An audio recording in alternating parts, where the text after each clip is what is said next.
Young Novela.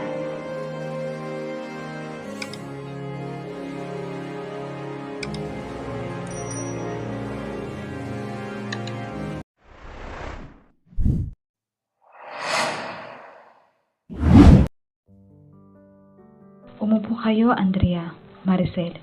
Itinuro ng daw niya ang dalawang upuan sa aming harapan. Alam nating lahat na maraming nakasaksi sa pangyayaring yung gagabi.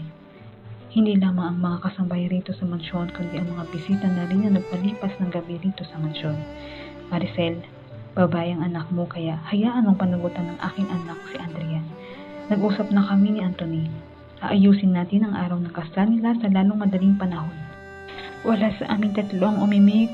Tinginan ko si Anthony. Napakatahimik pa rin ito at ramdam ko ang galit nito para sa akin. Dito ka natitira, Andrea. Hanggang sa araw ng kasal ninyo, dagdag pa ng ginang. Then I think we're done here. Tumayo ang ginang at suminyas na pwede na kaming umalis ni nanay. Sumama na muna ako sa kanya pauwi sa aming bahay at kumuha ng aking mga gamit. Pagkatapos ng 2 linggo ay ikinasal kami ni Anthony sa West. Nang matapos ang kasal ay sa Manila na kami tumuloy sa condominium.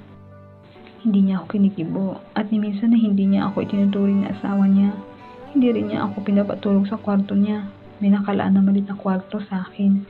Pagising ko sa umaga ay wala na siya. Sa gabi naman ay hindi ko namalayan kung anong oras siya umuwi. Ganito ang buhay ko sa piling ng aking asawa na kahit minsan ay hindi ako itinuring na asawa. Ganito ang kalakaran namin sa isang buwan. Anthony, tawag ko sa kanya. Linggo ngayon, alam kong rest day niya ngayong araw sa kanilang kumpanya. Tumikim lamang ito. Hindi man lamang ako tinapunan ng tingin. Ang gusto ko sanang lumabas. Feel free to go where you want to. Gusto mong lumabas? Lumabas ka mag-isa mo. Huwag kang umasa na sasama ko sa'yo. At ito ang tatandaan mo, Andrea. Maghanap ka ng pera mo para sa sarili mo. I am only your husband in paper. Gusto mo ito kaya magdusa ka. Matiim niyang saad sa akin.